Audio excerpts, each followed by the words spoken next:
Um, I think today we want to talk about friendship. Hold on, let me get a little more comfortable.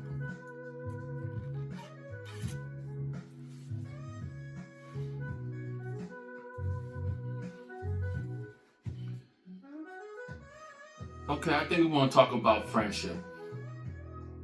And I've learned that people really use the word friend too lightly. And it's been my understanding that,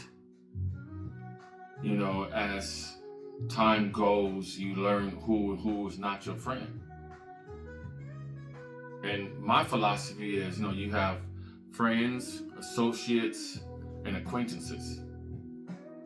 But we've been brainwashed to believe that this is my homie, this is my road dog, and they're my friend, And if you think about it, you will never really know who's your friend or your partner or your ace, coon, boom, whatever you want to call him, her or him, until something drastically happens. Where if you're in jail, they can bail you out. If you got called into something and you need a little bit of extra funds to secure an attorney, you can trust them with your house, your family, your loved ones. And they have proven this time and time again if those situations occur. But as I said before, people use that terminology or that name friend too lightly. I think friendship has to be proven. I mean, on both sides. If you want to call a person your friend, some people you've known for a long time, and you could use that as a gateway to, oh, that's my homie, that's my friend, I trust him or I trust her. But at the end of the day, you really don't know until something happens to a catastrophically something. I'm sorry, kind of tipsy. I don't know. I've had some friends that I did quality time with when I was incarcerated for 15 years. And the reason they were my friends at that time, or my acquaintances, or my road dogs, or people I ran the yard with or walked the yard with, because they had proven to me, without a question of a doubt, that they were my friend, and I could count on them, and I could lean on them in time of need. But as time goes on, that too does change. And that changes. Oh man, I messed up on that one. Sorry about that, y'all. Let me go back to this one. Okay, there we go. Testing 1, 2. There we go. But like I said before, it's a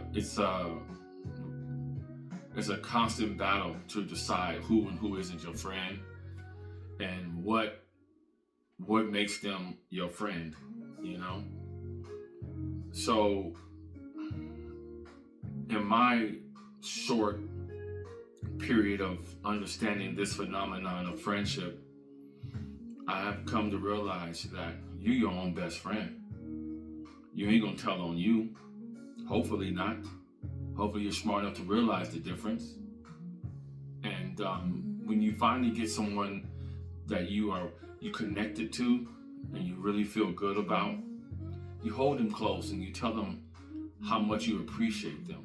You let them know constantly that your presence in my life is important. And I'm gonna support you. I got your back 100% and your front. You heard me? So for those who are fortunate enough to have this type of friend, hold on to him or her. And periodically, you sit down, you guys have a talk. Hey man, how you doing? What's with the family? Is there anything that I'm doing wrong or right in our friendship, our relationship as friends? Can I reassure you that I got your back 100% and there's no questions about it?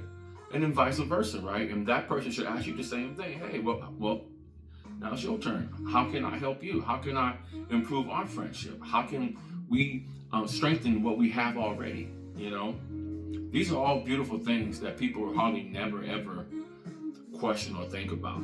You know, there was a situation where I was dating this woman, and she had a friend, so she thought she was a friend. And when she started dating me, spending more quality time with me, her so-called friend for 5 or 10 years started acting real flaky, real funny, you know, giving her the cold shoulder, never have time for her. And then come to find out, through the young lady that I was dating, the woman who she'd been friends with for about 10 or 15 years, maybe longer than that, she was just using her all that time for rides, borrowing money, babysitting her kids, picking up her kids, dropping off her kids. But whenever and every time she had a party, she would show up and bring something, of course, support the cause. But when she had a party or invited her to one of her family functions, she never showed up. So it's weird that until she started dating me and she stepped out of that box, she was able to see that this person had been using her for 5, 10, or 15 years. She really didn't care about her. She only cared about what she could get from her at that time, what she could use her for at that time. But when it came to her, asking for something or needing her assistance or her help or whatever, there was always a catch, or there was always something to it. It was always something where she couldn't make it, or she didn't have time, or she was out of town, or she was doing this. And of course, you know, we as human beings, we have good hearts, and we don't want to think negative of anyone at any time. So we're prone to just think, oh, okay, it's nothing. She's busy. Maybe next time. And there'll never be a next time. Only the next time will come is when that person wanted something from her. So long story short, she figured out that she was being used, and it hurt her. Oh yeah, it hurt her real bad, because had she not stepped out of that comfort zone, of that so-called friendship zone, and was able to see from a different perspective, she would have never known. Lesson learned. Peace.